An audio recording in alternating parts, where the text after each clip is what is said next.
I didn't want to be there. Corporate galas have a way of reminding you exactly where you rank, without anyone saying it out loud. The lighting is soft, the smiles are sharp, and everyone knows who belongs at the center of the room. My wife did. I hovered at the edges, holding a drink I didn't want, watching her move with the controlled ease she'd learned over years of navigating men who mistook authority for entitlement.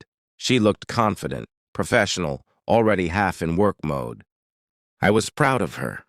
I was also aware that in this room, pride didn't buy relevance. Her boss arrived late, which meant people noticed. He had that presence, loud without raising his voice, casual without warmth. When he reached her, he didn't greet me first. He didn't even pause. "There you are," he said, placing a hand lightly at the small of her back. "I was wondering where my date ran off to." He laughed. A few people nearby laughed with him, the kind of laughter that smooths things over, before anyone has to decide whether something crossed a line. My wife froze for half a second, not long enough for anyone else to see, long enough for me to feel it. "I'm presenting later," she said, keeping her tone neutral. "Of course," he replied. "But tonight you're with me." He said it like a fact already agreed upon. Someone clinked a glass.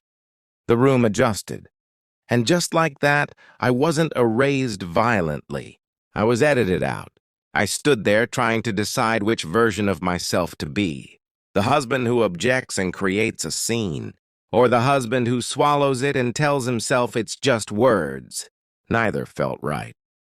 I watched her through the evening, pulled into conversations that weren't about her work, her ideas, her actual role. She smiled when necessary. She didn't encourage him, but she didn't challenge him either. I recognized that look. Survival, not consent. The humiliation wasn't theatrical. It was bureaucratic. I was introduced once as her husband and then ignored. No one was cruel. No one needed to be. At some point, I noticed who else was in the room. A compliance officer I'd met once before. 2 board representatives standing near the stage, listening more than talking. This wasn't just a party. It was being observed. When the toast came, her boss raised his glass again. "To great partnerships," he said, eyes on her. "And to my date, who somehow manages to keep this entire department running." That time, the laughter was thinner. I didn't interrupt him. I didn't raise my voice. I excused myself quietly and walked toward the compliance officer instead. "I'm sorry," I said, keeping my tone even. "Quick clarification. My wife is the senior project lead presenting tonight. Is accompanying her supervisor socially part of her role?" The officer blinked. One of the board members turned slightly. "I'm not sure I understand," she said. "That's okay," I replied. "I just wanted to make sure expectations were clear." She nodded slowly. "I'll follow up." That was it. No confrontation, no accusation, just a question placed where questions mattered. When my wife took the stage later, something had shifted. The room listened. Her boss sat back, suddenly careful.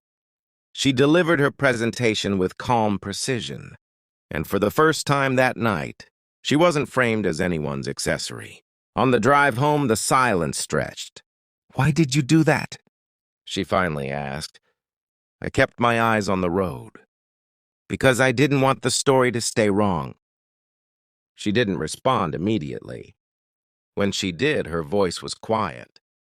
"I didn't ask you to step in." "I know," I said. "I wasn't fighting him. I was correcting the record." She exhaled slowly. "It made me realize how long I've been tolerating things I shouldn't." That landed heavier than any argument could have. The fallout came days later, not loudly, but officially.